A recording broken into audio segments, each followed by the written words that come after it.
Welcome to the Science for the Public lecture series. Science for the Public is an organization committed to bringing science information and issues to the general public. Visit our website for our program listings and blog.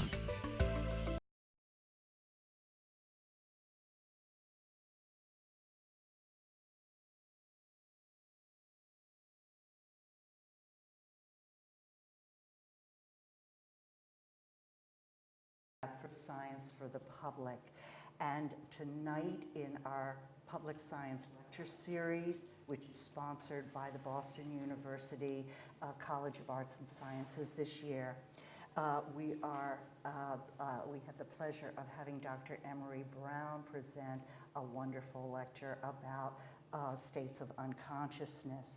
Dr. Emory Brown is the Warren M. Zapol Professor of Anesthesia at Harvard Medical School and Massachusetts General Hospital.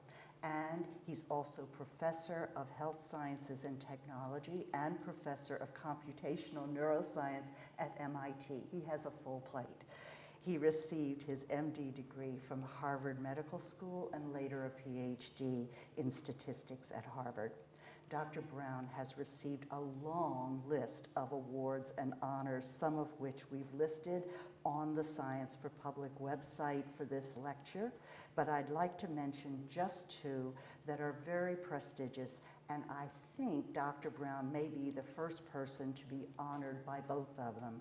The first is the 2011 Jerome Sack Award for Cross-Disciplinary Research from the National Institute of Statistics Science, and the second is the National Institutes of Health Directors Pioneer Award in 2007. Dr. Brown is also a fellow of three major organizations more, the American Association for the Advancement of Science, the American Institution for Medical and Biological Engineering, and the American Statistical Association. What is important for us, however, tonight is that Dr. Brown has been a pioneer in interdisciplinary research and in three major fields: statistics, especially computational neuroscience, medicine, and bioengineering. This combining of multiple disciplines is very much the direction of science in the future, as you're probably aware. And Dr. Brown is widely recognized as a leader in establishing this kind of convergence. Dr. Brown's multidisciplinary approach is reflected in his research in the field of general anesthesia. At one level, this work is meant to benefit patients in the operating room, obviously, but that's just one level. Dr. Brown and his colleagues have made significant new insights about the brain, and particularly how the brain functions in different states of unconsciousness, specifically general anesthesia, coma, and normal sleep. The discoveries in this respect are important in brain science more generally and will have a far-reaching impact beyond that field. The general public does not have many opportunities to hear about this exciting area of science and its implications. So we are especially honored to have Dr. Emory Brown, one of the most distinguished researchers in this field, talk to us tonight, and it's a great pleasure to welcome him.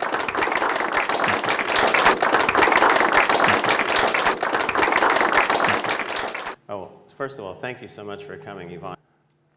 Thanks very much for the introduction. I can't say I knew that I did all that, but anyway. So this is a real pleasure for me because I really like being an anesthesiologist. I mean it's a lot of fun. I mean I don't think people realize how much fun we have, and I don't think we even realize as anesthesiologists how cool what we do really is. I mean, in the course of a day, like I just came from the operating room. I was supervising residents in 2 rooms, each of which, one did 2 cases, the other did 3 cases. So in 5 instances, we took people into a state of general anesthesia and brought them out. And we just sort of do it as a matter of course, go on, go home, have dinner, don't think about it. But when you really think about it, it's actually pretty wild. I want to give you some sense of that. And I think that, I hope in our field that we can generate more excitement around it, because it was a major contribution to medicine, the founding of general anesthesia. And now I think it has tremendous implications as a way of interfacing better with other areas of neuroscience. I'll mention this towards the end of my talk, because as we start to learn things about the brain through general anesthesia, they help us understand problems in other areas of clinical neuroscience, let's say psychiatry, neurology, neurosurgery. So that's going to be a theme that I'm going to go through today. So, but to make it very practical, I'm going to sort of go through a little series of vignettes here. Propofol's been in the news a lot for various reasons. And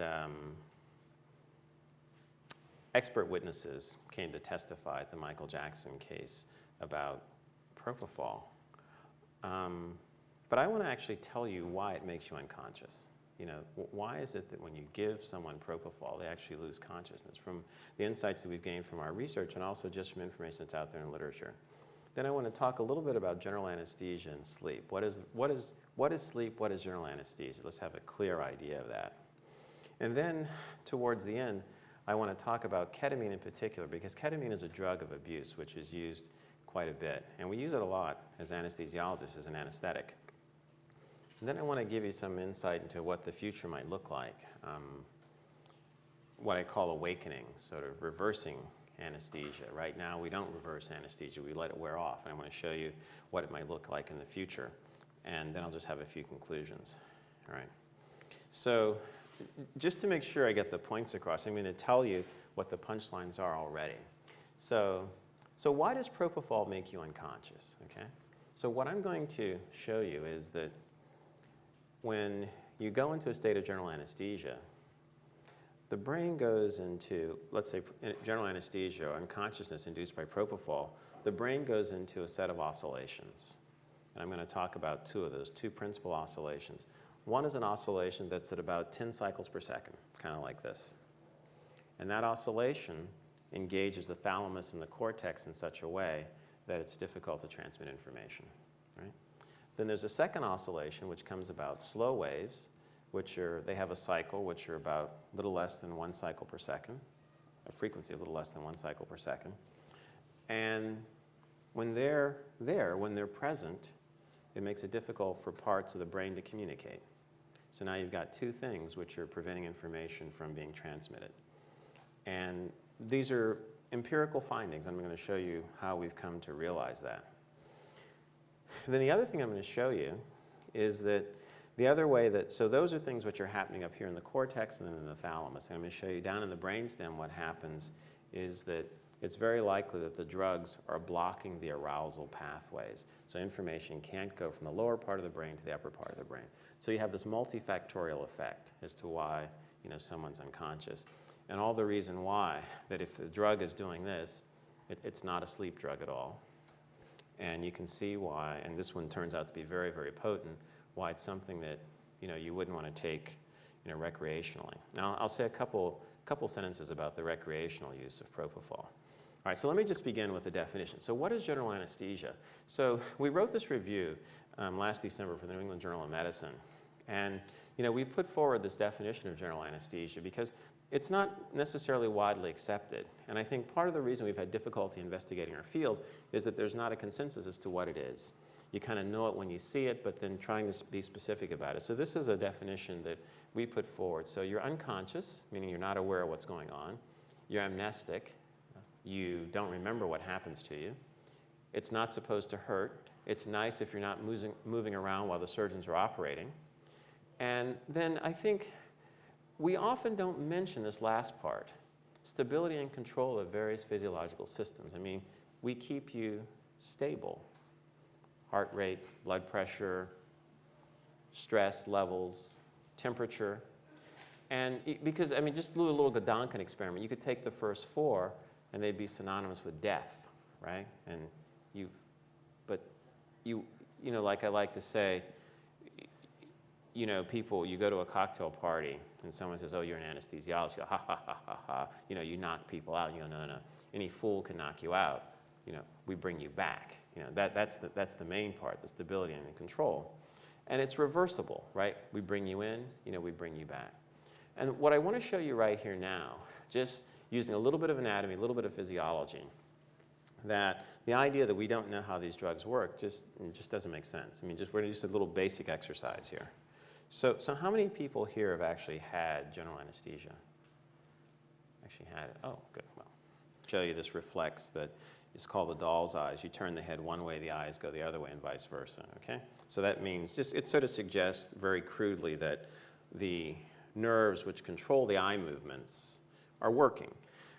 And the reason that's important is because what sits right next to them are the arousal centers, the centers that govern the sort of transmission of information from the brainstem up to the cortex and to the thalamus.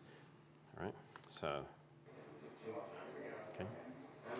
Now I'm having just show you he's got normal strength. He's not weak or anything like that.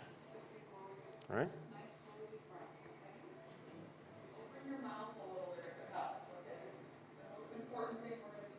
So if you've never seen this before, what we're doing now is, this is called denitrogenation or pre-oxygenation. We're having him fill his lungs with oxygen so that if something happens, it gives us a little extra time to go ahead to sort of do some emergency maneuvers if we have difficulty intubating him. So we'll do this for a little bit. To breathe for him now because he's unconscious. So let's just look and see how this looks right now. He wouldn't respond. He's not breathing. He's unconscious. And watch this. This is something that even catches by surprise the first time they see it, my anesthesiology colleagues. But in retrospect, they realize it. But watch his arm. His arm is like spaghetti. He just got propofol, all right? So three things happened. He lost consciousness, he stopped breathing, and all of a sudden he's flaccid. In fact, I was sitting next to a neurologist at a national meeting when I first got this video, and I stopped it before I showed this point, and I said, what do you think is going to happen to his arm? And the neurologist said, I think he's going to be like, spastic, right? Because that's what you normally think of, someone's kind of stiff or spastic in a coma. But this is actually a flaccid paralysis. So let's just look at why this is occurring. Let's just go and do a little anatomy. Right? So these are the three things that we saw happen. He stopped breathing, he lost his muscle tone, and he became unconscious. So let's just dissect this a little bit by looking at the anatomy.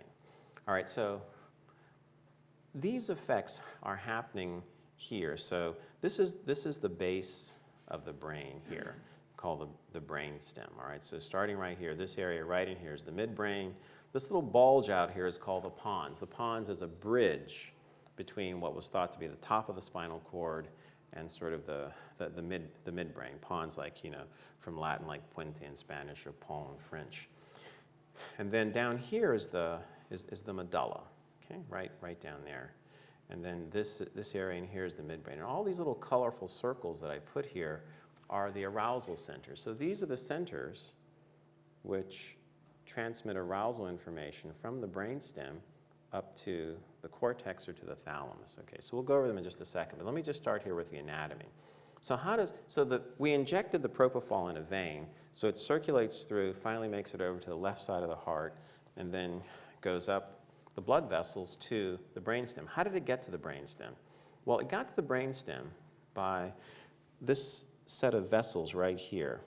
You see, this is a pretty interesting sort of set of vessels. This is the vertebral arteries. And this is one place where two arteries fuse to make one, the basilar artery. All right, so if you turn the brain over right here, turn it over, and you look right over here. Let's see if I can just get this. If you look right here, you turn it over. They're the two vertebral arteries. They fuse and make the basilar artery, and they're running on the underside of the brainstem. Okay, so one of the first places in the brain that gets the propofol are these lower centers, just by the way the anatomy is set up. Okay, gets there first. Now, so let's see who gets the first look at it. So right here in the lower part of the brainstem, these are the respiratory centers, the dorsal respiratory group and the ventral respiratory group. And so when the drug hits these sites, it can inactivate them. All right, this drug tends to enhance inhibition in the brain. So that's the first thing. right? Then, when you move a little further up, at this juncture here, this is the top of the pons, this is the midbrain. And what comes right out the sides there are the nerves which control the eye movements.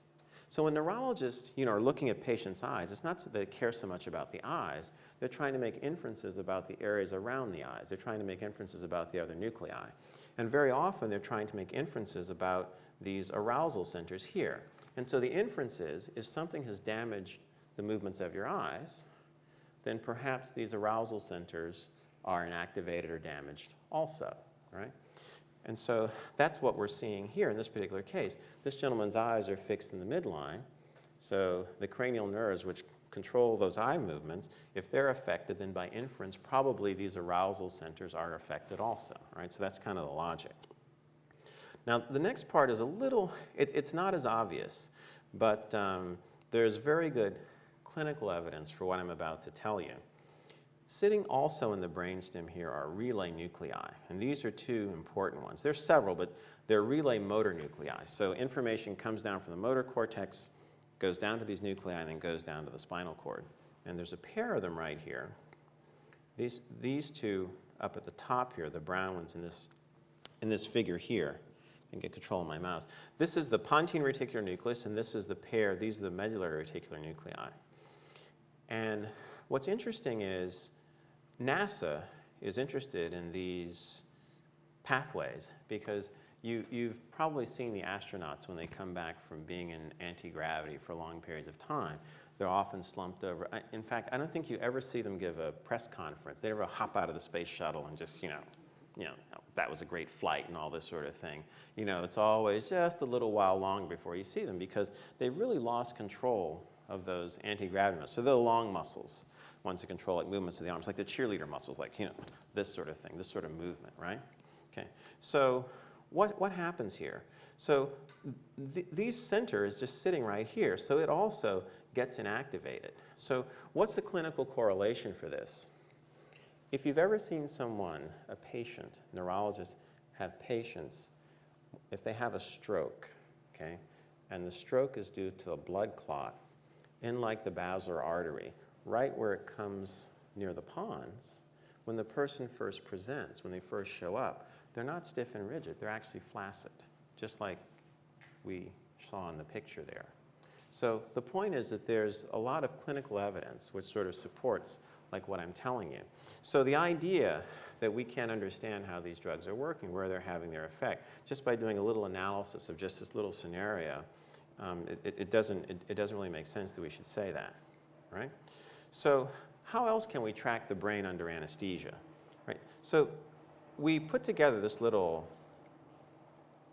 sort of schema to to show you what the EEG looks like because it was postulated back in 1937 that the EEG could be used to track the state of the brain under anesthesia.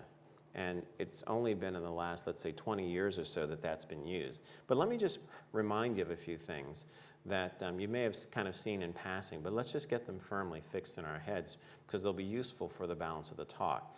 This is someone who's just lying there, eyes open, kind of a nice sort of active EEG. Some people call it desynchronized, but that's probably not a good choice of terms, right? Because it probably is fairly coordinated, right? If you look over here to the right, this is someone, these are both awake patterns, someone who's awake, but now you see this very regular oscillation like this at 10 cycles per second.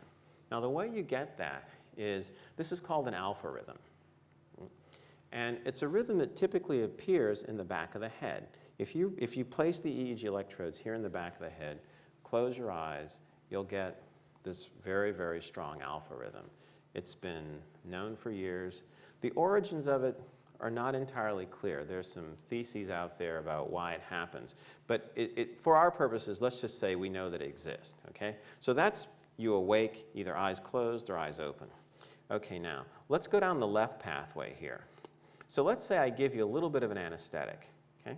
And what's ironic about getting a little bit of anesthetic is you don't start going into a state of general anesthesia right away. A little bit of anesthesia actually causes excitation, what we call paradoxical excitation. Now, when you first think of it, that sounds, well, that is paradoxical, right? But why do you go to a cocktail party? You know, why do people get high? How was ether actually discovered? People were having ether follies. They were using the drugs to get a buzz. I mean, this is actually kind of the EEG instantiation of the buzz or the high, okay? And there are various levels of being sort of discordant or what have you. And what you're trying to do is you're trying to get here, this is the cocktail party, you know, this is, you know, an overdose. I mean, that happens with alcohol, right? So that's not surprising when you put it in context. I mean, we actually know this. We have intuition about this. Now, once you increase the dose of the drug, the EEG starts to slow. And these are from an actual patient. I mean, this one isn't. We just drew this in for effect. But these are from an actual patient, one of our, not patient, but a study subject, showing you the various stages of anesthesia. And what I'm going to be talking most about is this pattern here, where there's a combination of high-frequency oscillations like this, and this slow oscillation. So that 10 hertz oscillation and this slow oscillation. And I'm going to contrast that with sleep in a little bit. But what I want to point out is just make a very, very specific statement about what's known about propofol. So it's been known for years that what propofol does is it goes into the brain and it helps the inhibitory interneurons. It helps the neurons whose purpose it is to decrease activity in circuits. And it does so by working at receptors that use GABA-A as the neurotransmitter. So when propofol is around, GABA-A is even more effective in inducing inhibition. And as you've seen, I've drawn this all over the brain. It's everywhere. It's in the brain, the spinal cord. So when the drug is given, the effects happen everywhere.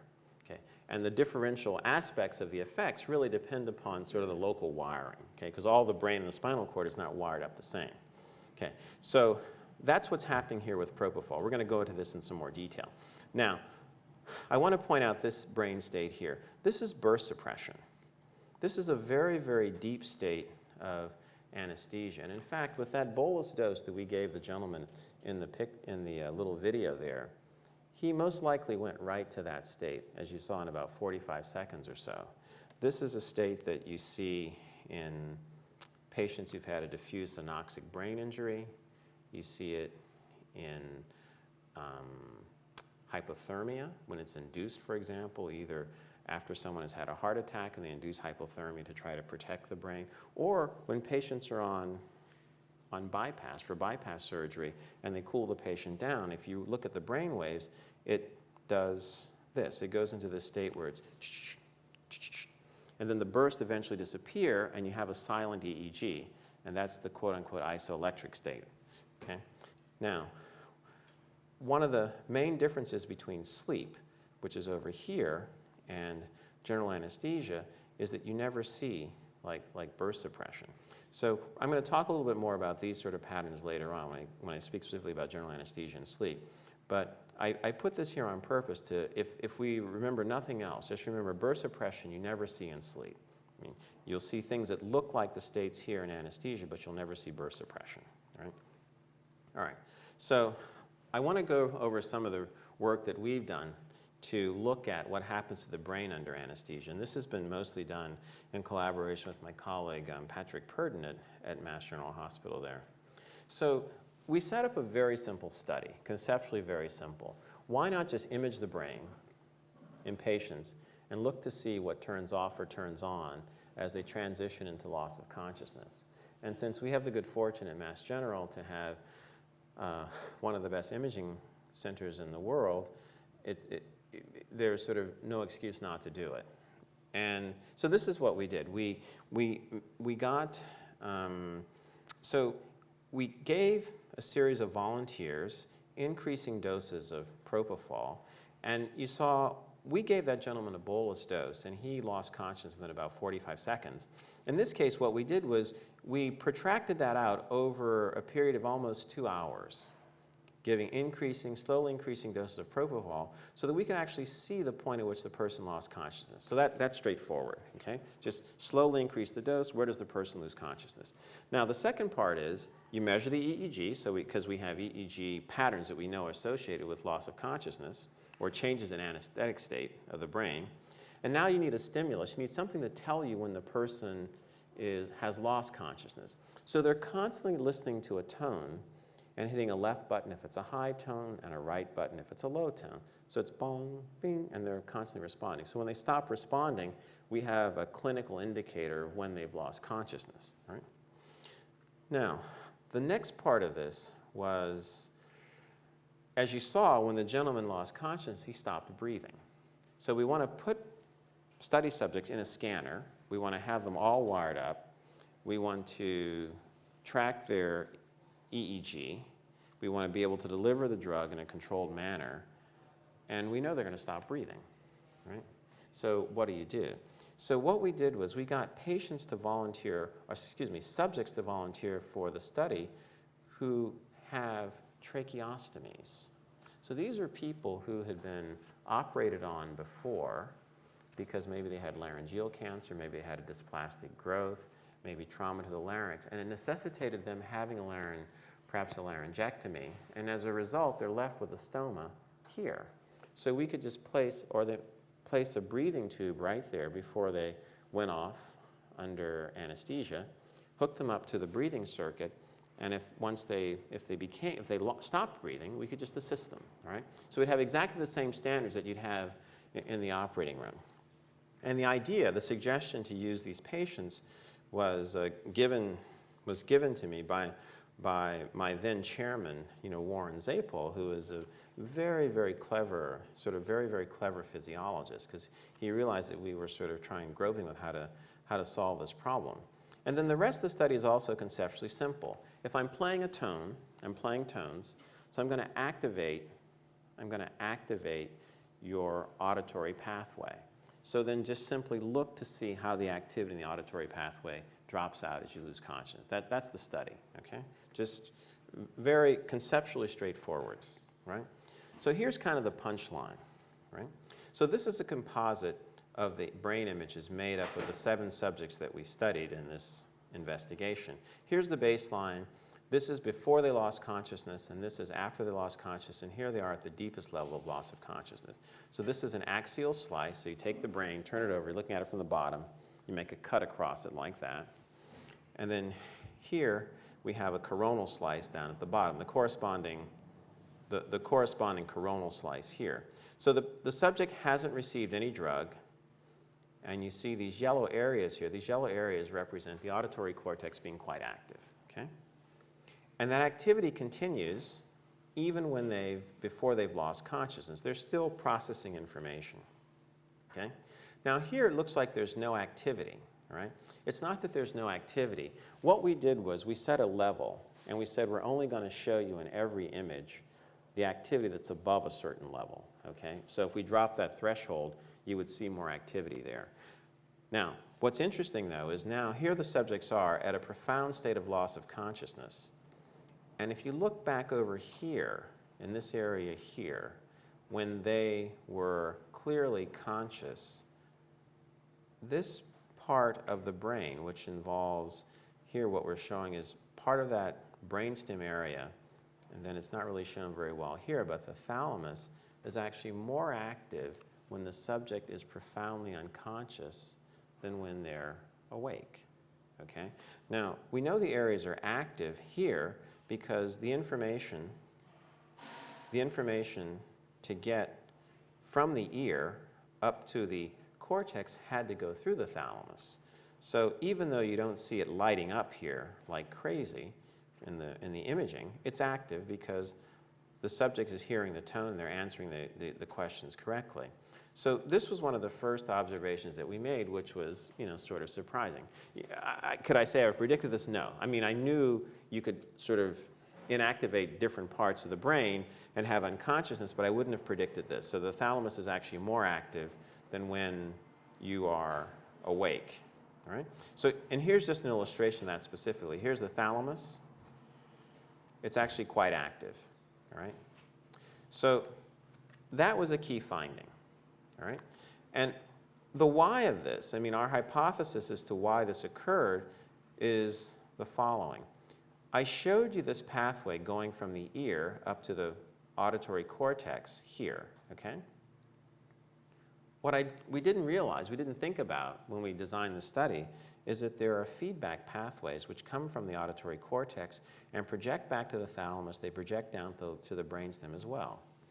And these are negative feedback pathways, okay? So what happens is normally information comes up and it kind of gets sort of downregulated, kind of being modulated, sort of roughly sort of shut down a little bit, let's say it that way. So now what happens is the anesthetic, in this case propofol, has its effect up in the cortex, and what occurs is this feedback pathway, which goes down to the thalamus and down to the parts of the brainstem, is no longer active, and as a consequence, those areas aren't inhibited, so they become more active than they were when the person was awake. All right? And it turns out there's very good neuroanatomy that goes along with that. So, but that's the first take-home message, kind of the thalamus is more active. All right. So that was a very hard study to do, right? So, and we wanted to know something about what happens when you lose consciousness and recover consciousness. So we repeated the study in 10 subjects, increasing the dose of propofol, and then decreasing it so we could see what happened when you lost consciousness and when you recovered consciousness. They executed a series of behavioral tasks the same way. But now what we did was, instead of imaging the patients, or the subjects, we actually measured high-density EEG, so 64 leads of EEG on the subjects, okay? And that's what this color-coding map, this color map is here to show, all right? So I'm going to explain something to you, then I'll show it to you in a video, okay? So this is what's called the spectrum. So what we're looking at, this is the whole study, going from about 2 hours, and this is the EEG spectrum measured, or spectrogram, measured from the back of the head, all right? So let's just see if this sort of makes sense, all right? Remember I said if you put electrodes in the back of the head, you're going to see a 10 cycle per second rhythm, okay? That's exactly what you see. The person is lying there. We always have our subjects start with their eyes closed. So they're lying there with this 10 cycle per second rhythm. They get a little bit of anesthesia. There's the paradoxical excitation. And then what happens is the 10 cycle per second rhythm drops out and just goes to a low frequency rhythm. So it goes from being like this in the back to just this, okay? Then, when the person recovers consciousness, it comes back, all right? Now, here's the front. In the front, you really don't see a 10 cycle per second rhythm. It's not there. However, when the person loses consciousness, you see a very strong 10 cycle per second rhythm in the front along with the slow rhythm, okay? This transition from having the rhythm, this 10 cycle per second rhythm be in the back of the head to the front, and it actually looks like this. It goes sort of forward like that. It's called Anterior Ization. This was worked out first pointed out about 30 some years ago by a couple of anesthesiologists who were studying monkeys up in the Mayo Clinic, all right? So I'm just going to show you the modern version of it, all right? So look, we have all these electrodes on this patient's head. So here, each one of these is an electrode area. Here's the nose, here's the left ear over here, here's the right ear, and this is the back of the head, okay? So here, we're going to be recording. I'm going to show you these spectrograms. So look, the person is lying there it is a he. He's lying there with his eyes closed. So here is that 10 hertz rhythm in the back, right? Okay. There's nothing in the front. Okay, so I'm just going to play this. I'm going to show you the whole study for this particular subject, okay? Baseline's gotten no drug, okay? Now he's gotten the first dose of drug. Now watch what happens. Look how the rhythm starts to appear in the front of the head now, okay? Now he gets a little bit more. He's just at the third level. Look, he's at the third level. This is already very, very intense in the front of the head. And look, it's in the same pattern is kind of like all throughout, sort of from the center here going out to the front in that direction, all right? And he's still not at the deepest level yet, okay? Now watch, so here's level 5. So this is, not only is it very deep level from an anesthetic standpoint, but this pattern is very, very strong here. And look, the 10 hertz rhythm that was back here in the back of the head has disappeared. This is Anterior Ization. Okay, now, if you decrease the drug, let the drug wear off, okay? it disappears, and it goes back to the back, okay? So this has been known for years. There's nothing new here. It's just a sort of a way to present it, just to kind of illustrate the point, all right? So the key, all right, so look, the two rhythms are there. So 30 years ago, people knew the two rhythms were there. The question is, what are they doing? Are they coherent? Are they coupled together? Are they uncoupled? All right, so that's where our research has given some insight into what's going on, all right? So this is just looking at one subject, going through the whole study. So here are the increasing doses of the drug, increasing levels that we targeted using computer-controlled infusion, all right? Now, you can see that there's the 10 hertz rhythm. All these little marks here indicate the person is responding to the questions correctly. And right here they stop responding. There's the paradoxical excitation. There's the start of this very intense 10 hertz rhythm. There's the slower rhythm, the slow oscillation or delta oscillation. The person stopped breathing right there. So we're assisting the breathing. We increased the drug level to here, dropped it back, and then the breathing came back. Eventually, the person started responding again, and the pattern looks like the pattern that we saw before we started. Now, these are target drug levels here. So these are levels that we were trying to reach based on a computer-controlled infusion. I just want to point out a little factoid to you. In the Michael Jackson trial, they talked about the actual propofol blood level that he had, okay? So you can see, here's where the person stopped responding. So in here, the person's unconscious. Okay, so the blood level that they reported, this is on the autopsy report, was around here, around 4. Okay, so you see where he was. Okay, and I can tell you that we've given the person, the subjects in this case, several hundred milligrams of propofol. Just making a factual statement. Okay, that's what it takes to get to that state. Okay. All right. So what did we then figure out? Okay. So here's kind of one of the main punchlines. This is what was known about propofol. It enhances all of this inhibition. From our imaging study, what we found out was that these deep structures in the brain are actually quite active. Okay?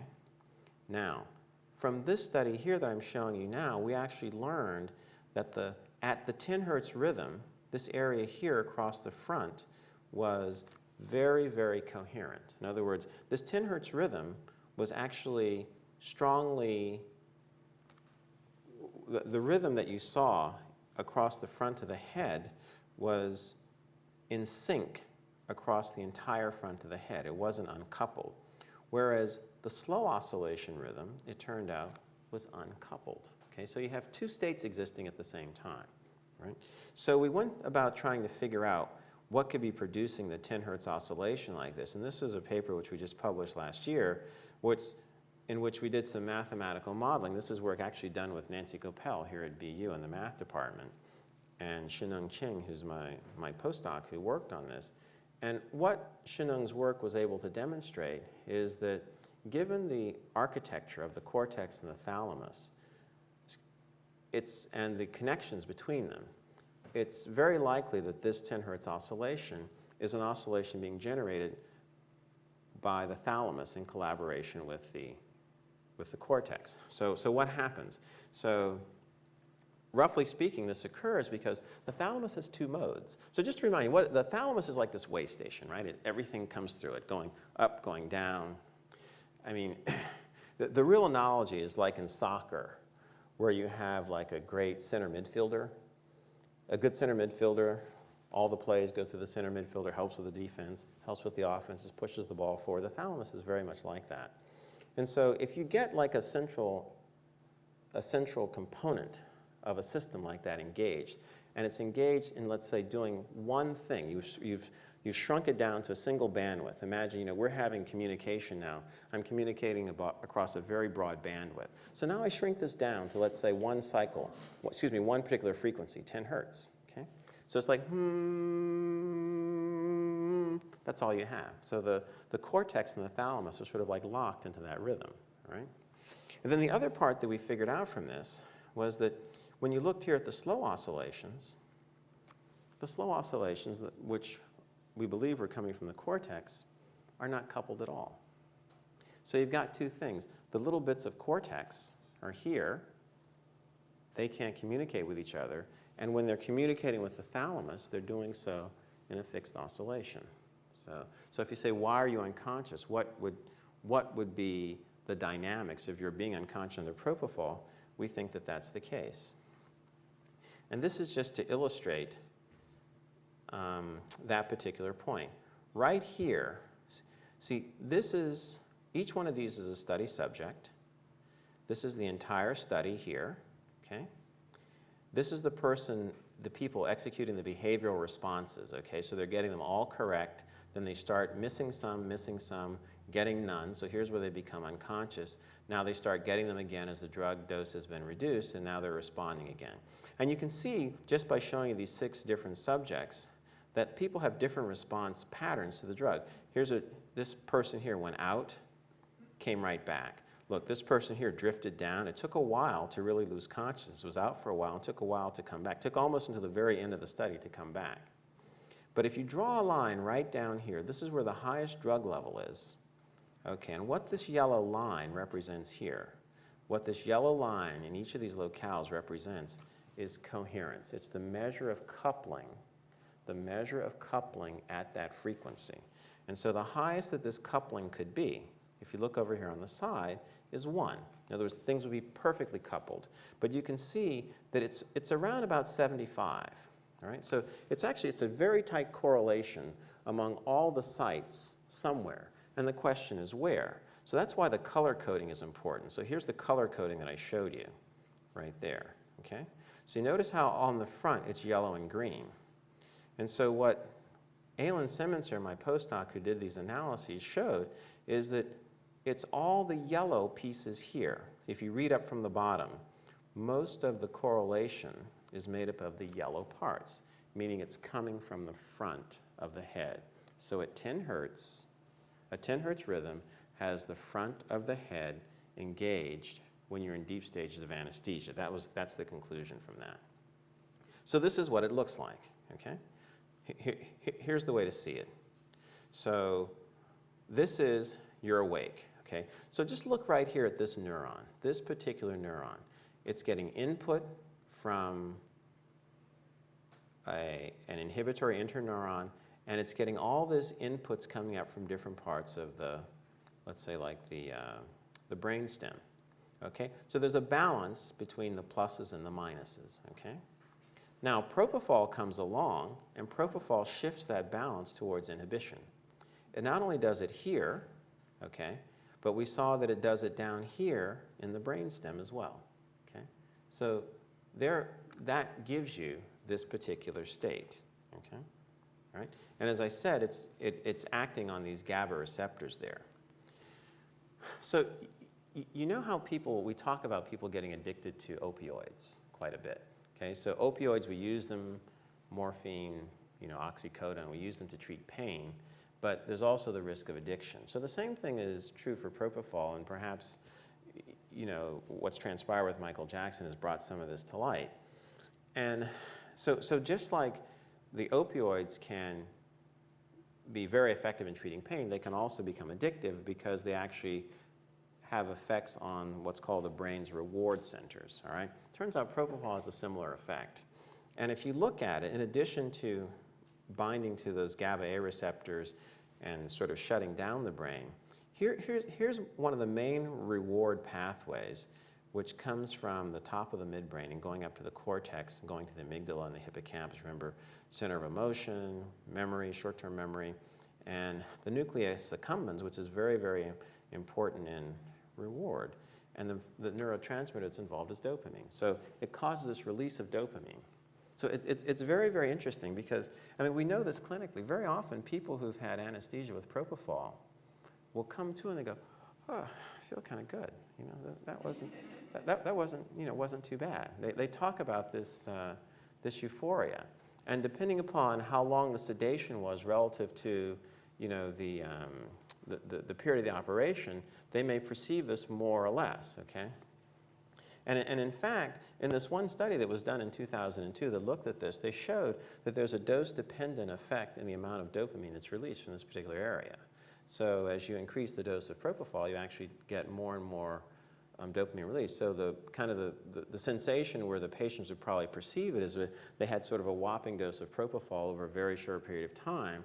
So the dopamine has been released, and after a while they come to and go, wow, that wasn't too bad. All right. So that's probably what's happening there with the euphoria that's associated with propofol. And so I just put this in here just to show you. So this is actually one of the subjects, one of our patients from the operating room, like right here, okay? You give this bolus dose of propofol, and then the person goes right into the burst suppression, and here's that alpha pattern, and this is actually that slow pattern. So we actually are able to sort of see these things like on the monitors now. So this is what I've just shown you, this idea that why are you unconscious, slow waves, these 10 hertz oscillations, and then this piece here, which, I mean, this is the piece in some sense I'm kind of the proudest of, because you could sort of deduce this just by looking clinically at what's happening to the patient and just thinking about the anatomy without doing any of the studies, that it's probably having this very profound effect on these brainstem areas, right? So let me just say a couple words about sleep and anesthesia, all right? So very often when we talk to our patients, we say, we're going to put you to sleep or have you go off to sleep. And I remember once when I was a resident, one of my senior colleagues got very upset at one of my co-residents because, he said, I'm going to put you to sleep. And he said, we put dogs to sleep. We don't put people to sleep. We anesthetize people, right? And, and we say sleep to patients all the time because we're looking for this euphemism. I mean, you can't go up to somebody and say, oh, excuse me, Mr. Scott, I'm going to put you in a reversible coma, for your surgery, right? I mean, it just wouldn't go over well. But one of the difficulties is when anesthesiologists are hard-pressed to really say, well, what's happening? There's difficulty. So I just wanted to show you just some just to highlight now these obvious differences between sleep and anesthesia. I think they're important to understand. So this is sleep, all right? So you're awake, and then when you fall off to sleep, you go to non-REM stage 1, stage 2, stage 3.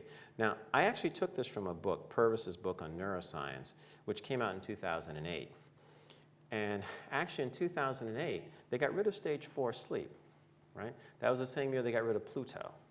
So it was a bad year for things that were on the margin, right? If you were out on the periphery, right, you were toast, right? So they're probably out drinking somewhere now, because of that. So there are only 3 stages of sleep now, all right? So you come down, you go through the 3 stages, all right?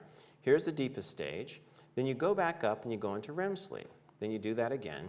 And this is kind of drawn correctly in the sense that you have your deepest periods of sleep. So stage 3 is a slow wave sleep, is thought to be the deepest stage, and you have usually about 2, maybe 3 bouts of that during the night, and the rest of the time you oscillate just between the REM and then the upper 2 stages of slow wave sleep, and then you typically wake up from REM. So that's kind of the classic way to think about sleep.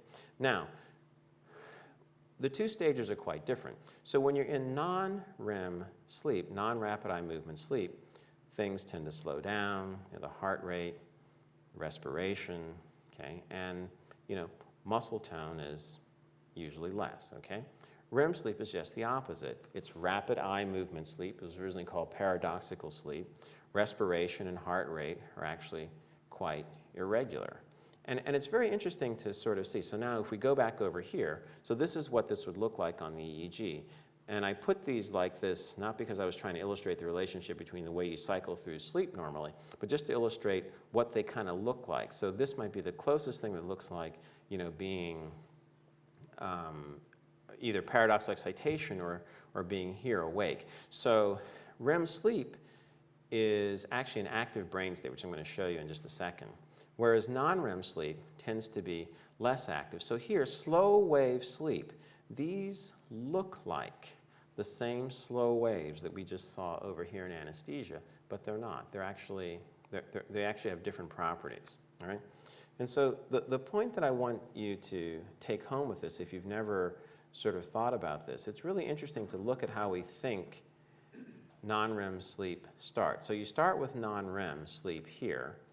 In this area here in the front of the brain, called the preoptic area, and this is highlighting the ventrolateral preoptic nucleus, but it probably involves more nuclei than that, probably maybe even going as far forward, parts of the rostral forebrain, and here into the medial-pontine, sort of the, I'm sorry, the median preoptic nucleus here.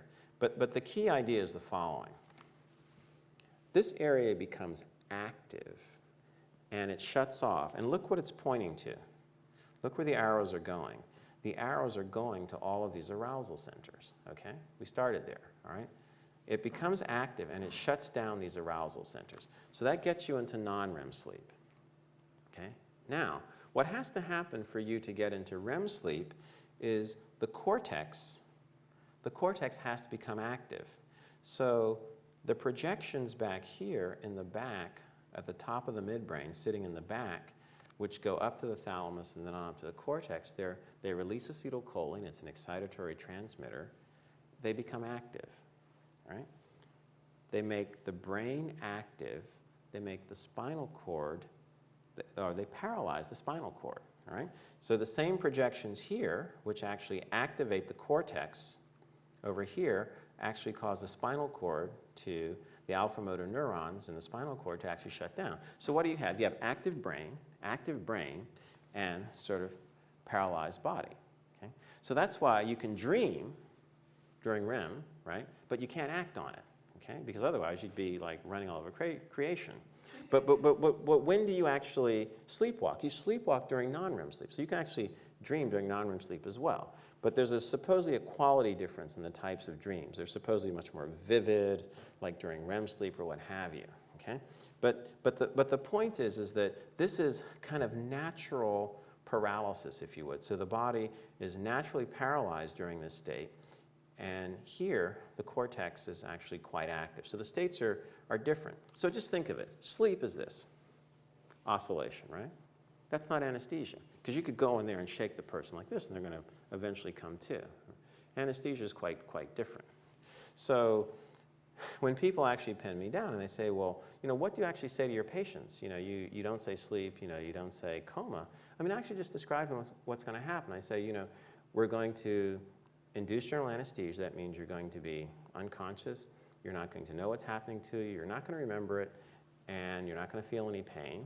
And during that time, we're going to be keeping your heart rate and blood pressure and all quite stable.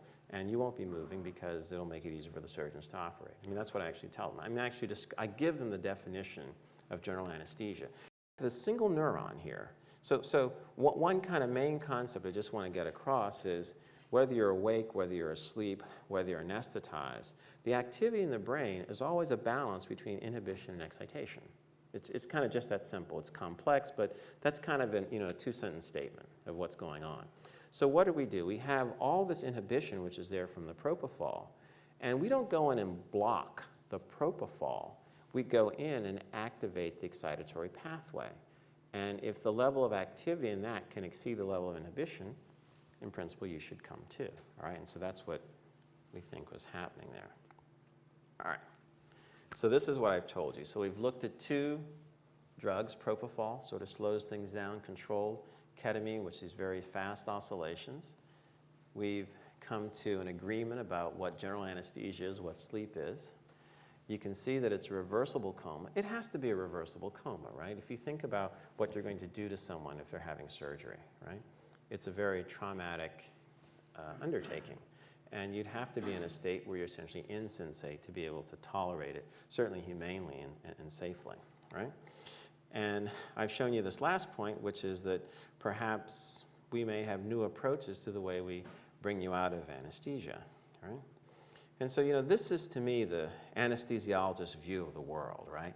General anesthesia is in the center and everything else is kind of around the periphery. It's kind of like the old New Yorker version, the modern day New Yorker version of anesthesia, looked at this way. So what I think is really, really neat about anesthesiology, what I said in the beginning is, we can simulate all these states. So for example, ketamine is used to simulate schizophrenia, right? It's studied like ad nauseum in neuroscience as a model for schizophrenia, brain development, okay? One of the things that you see when brain development goes awry is the pattern of burst suppression. the state that you see at deep states of anesthesia. Okay? Locked-in syndromes. All right? We actually have drug combinations which can actually create locked-in syndromes. The combination like fentanyl and droperidol, it turns out, can create a situation where the patient looks perfectly comfortable, stable, but is actually stressed out to the max. You can't perceive it because you've controlled their physiology. When the drug effects wear off, they say, that was the worst experience of my life, right? Depression over here, all right? In the case of low doses of ketamine are actually being used to treat depression. Very small doses, 30 milligrams, given over 40-minute periods, can actually be effective in patients that have chronic depression, not just new onset depression, but chronic depression. I showed you some examples of drug addiction, and the ideas that we've been looking at to maybe help people recover from anesthesia, some of those are actually borrowed from coma recovery, because it's very common to put a patient in coma on a dopaminergic drug to try to help arouse the brain, all right? So, you know, anesthesiology is a clinical neuroscience, and I think that one of the things which has been unfortunate, to be fair, well, let me just say it this way. We had some very complex problems to solve first. We had to learn how to take care of the heart, how to take care of the kidneys, how to take care of the lungs, right? So now we're in a situation where we've kind of solved those problems. And what we can do now is contribute to this field of clinical neuroscience, you know, by trying to understand how what we do works, and then using that to make contributions to these other areas that I've sort of outlined here. All right. So I know I've gone a little bit long, so I appreciate your indulgence. So thank you very much.